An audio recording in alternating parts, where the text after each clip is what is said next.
Assalamualaikum warahmatullahi wabarakatuh. Sebelumnya perkenalkan, nama saya Wahidia Azahra, NIM 12021901488 dari kelas SI 4301. Pada hari ini saya akan mempresentasikan makalah saya yang berjudul Leadership atau Kepemimpinan. Makalah ini saya buat untuk memenuhi tugas besar mata kuliah Kepemimpinan dan Keterampilan Interpersonal. Kita masuk ke bab 1. Di bab 1 itu ada latar belakang, ada batasan masalah, ada rumusan masalah, ada tujuan, ada metode penulisan, dan contoh dalam keseharian. Yang pertama adalah latar belakang. Latar belakang, kepemimpinan atau leadership berasal dari kata dasar pimpin yang artinya bimbing atau tuntun, atau dalam kata kerja memimpin, yaitu membimbing atau menuntun. Sedangkan kepemimpinan adalah perilaku seseorang yang dibentuk oleh gabungan karakter positif seorang pemimpin. Ada sifat-sifat yang melekat dan karenanya lebih bersifat universal sebab di dalamnya menyangkut parameter nilai. Yang kedua ada batasan masalah. Batasan masalah pada makalah ini adalah hanya pada batasan kepemimpinannya. Selanjutnya ada rumusan masalah. Di rumusan masalah ini ada 4 pertanyaan. Yang pertama, apa yang dimaksud dengan leadership? Apa saja tipe-tipe dalam kepemimpinan?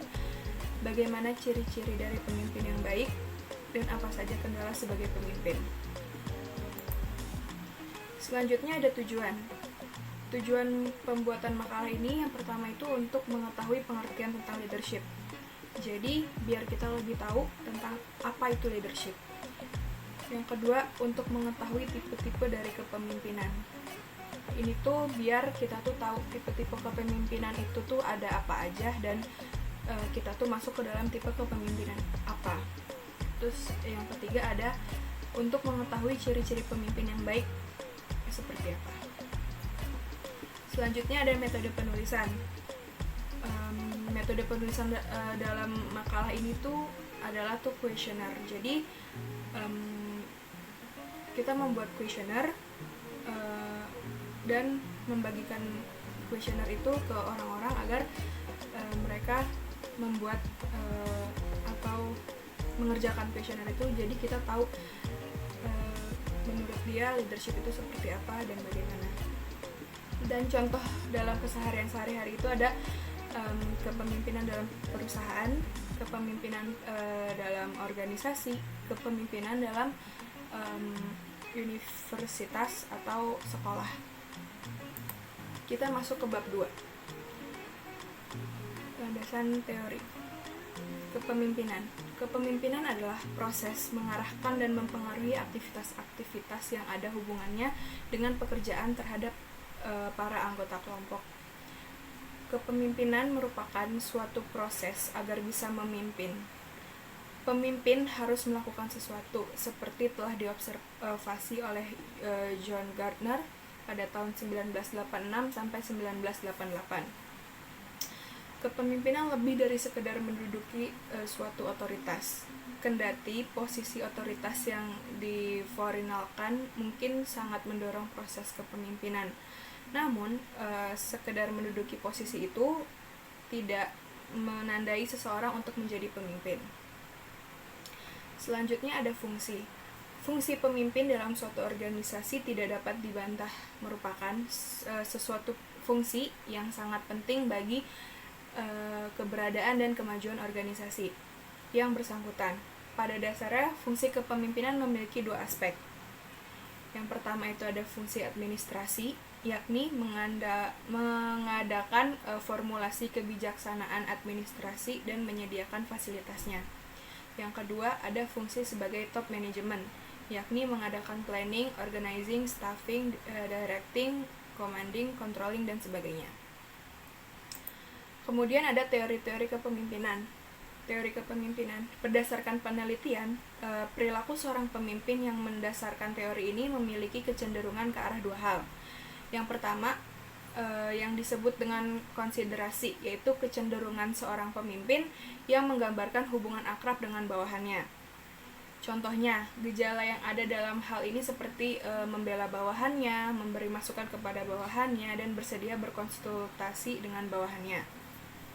Yang kedua disebut struktur inisiasi, yaitu kecenderungan orang pemimpin yang memberikan batasan kepada bawahannya. Contoh yang dapat dilihat seperti bawahannya dapat instruksi dalam pelaksanaan tugas, kapan, bagaimana pekerjaan itu dilakukan, dan hasilnya yang akan dicapai itu seperti apa. Jadi berdasarkan teori ini, seorang pemimpin yang baik adalah bagaimana seorang pemimpin yang memiliki perhatian yang tinggi kepada bawahannya dan terhadap hasil yang tinggi pula. Selanjutnya ada teori kewibawaan. Teori kewibawaan. Kewibawaan merupakan faktor penting dalam kehidupan kepemimpinan, sebab dengan faktor ini seorang pemimpin akan dapat mempengaruhi perilaku orang lain, baik secara perorangan maupun kelompok, sehingga orang tersebut bersedia untuk melakukan apa yang dikehendaki oleh pemimpin. Lalu ada teori perilaku. Nah, teori perilaku ini memandang bahwa kepemimpinan dapat dipelajari dari pola tingkah laku dan bukan dari sifat-sifat pemimpin. Hal tersebut didasari pada sifat seseorang yang sukar untuk diidentifikasi.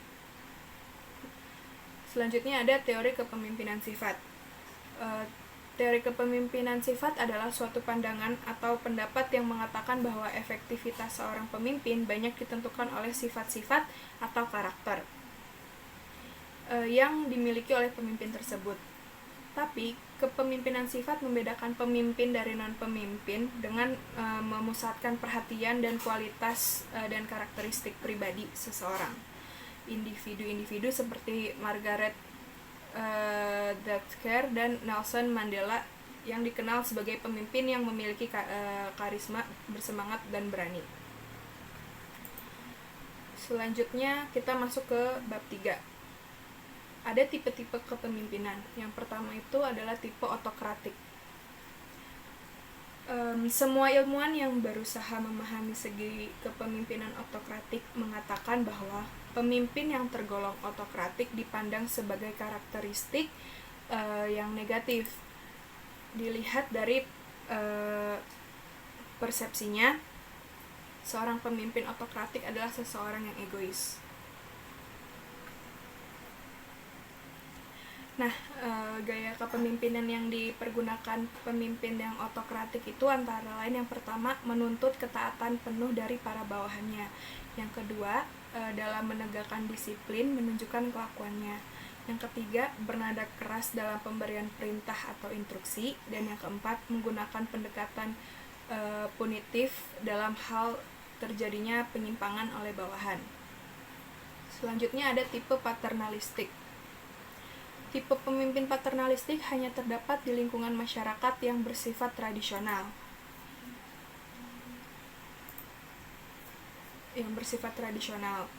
Umumnya di masyarakat agraris. Salah satu ciri utama masyarakat tradisional ialah rasa hormat yang tinggi yang ditunjukkan oleh para anggota masyarakat kepada orang tua atau seseorang yang dituakan. Pemimpin seperti ini kebapaan sebagai tauladan atau panutan masyarakat. Biasanya tokoh-tokoh adat, para ulama, dan guru. Pemimpin ini sangat mengembangkan sikap kebersamaan. Selanjutnya ada tipe karismatik. Tidak banyak hal yang dapat disimak dari literatur yang ada tentang kriteria kepemimpinan yang karismatik. Memang ada karakteristik yang khas, yaitu daya tariknya yang sangat memikat sehingga mampu memperoleh pengikut yang jumlahnya kadang-kadang sangat besar. Tegasnya seseorang pemimpin yang karismatik adalah seorang yang dikagumi oleh banyak pengikut, meskipun para pengikut tersebut tidak selalu dapat menjelaskan secara konkret mengapa orang tersebut dikagumi. Selanjutnya ada tipe demokratik. Nah, tipe demokratik ini adalah tipe pemimpin yang demokratis dan bukan karena dipilihnya si pemimpin secara demokratis. Tipe kepemimpinan di mana pemimpin selalu bersedia menerima dan menghargai saran-saran, pendapat, dan nasihat dari staf dan bawahannya melalui forum musyawarah untuk mencapai kata sepakat. Kepemimpinan demokratik adalah kepemimpinan yang aktif, dinamis, dan terarah. Kegiatan-kegiatan pengendalian dilaksanakan secara tertib dan bertanggung jawab. Selanjutnya ada ciri-ciri pemimpin yang baik. Yang pertama itu jujur dan dapat dipercaya. Yang kedua itu mampu bertanggung jawab. Yang ketiga mampu menentukan skala prioritasnya. Yang keempat mampu mendelegasikan tugas. Yang kelima cepat menangani dan mengatasi masalah. Lalu yang keenam ada memiliki sifat positif. Yang ketujuh ada kemampuan berkomunikasi yang efektif. Yang kedelapan ada keberanian sosial dan percaya diri. Yang kesembilan adalah mampu mengembangkan setiap anggota timnya. Dan yang terakhir adalah mampu mengendalikan keadaan. Selanjutnya bab 4 ada kesimpulan dan saran. Kesimpulan yang dapat diambil dari artikel ini adalah kepemimpinan adalah proses mengarahkan dan mempengaruhi aktivitas-aktivitas yang ada hubungannya dengan pekerjaan terhadap para anggota kelompok.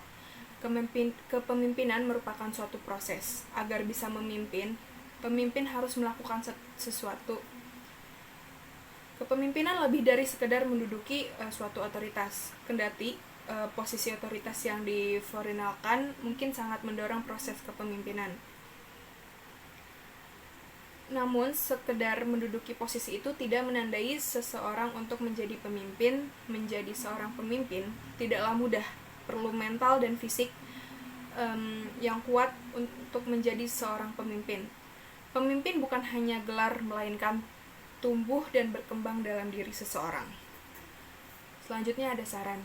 Saran yang dikemukakan adalah pemimpin memiliki sifat-sifat dan perilaku yang akan menjadi contoh kepada bawahannya, seperti pada teori kewibawaan, di mana kewibawaan adalah faktor penting ketika ingin menjadi seorang pemimpin, sebab karena faktor itu, seorang pemimpin akan dapat mempengaruhi orang lain agar orang tersebut bersedia melakukan apa yang disuruh oleh pemimpinnya. Sekian presentasi dari saya, kurang lebihnya mohon maaf. Wassalamualaikum warahmatullahi wabarakatuh.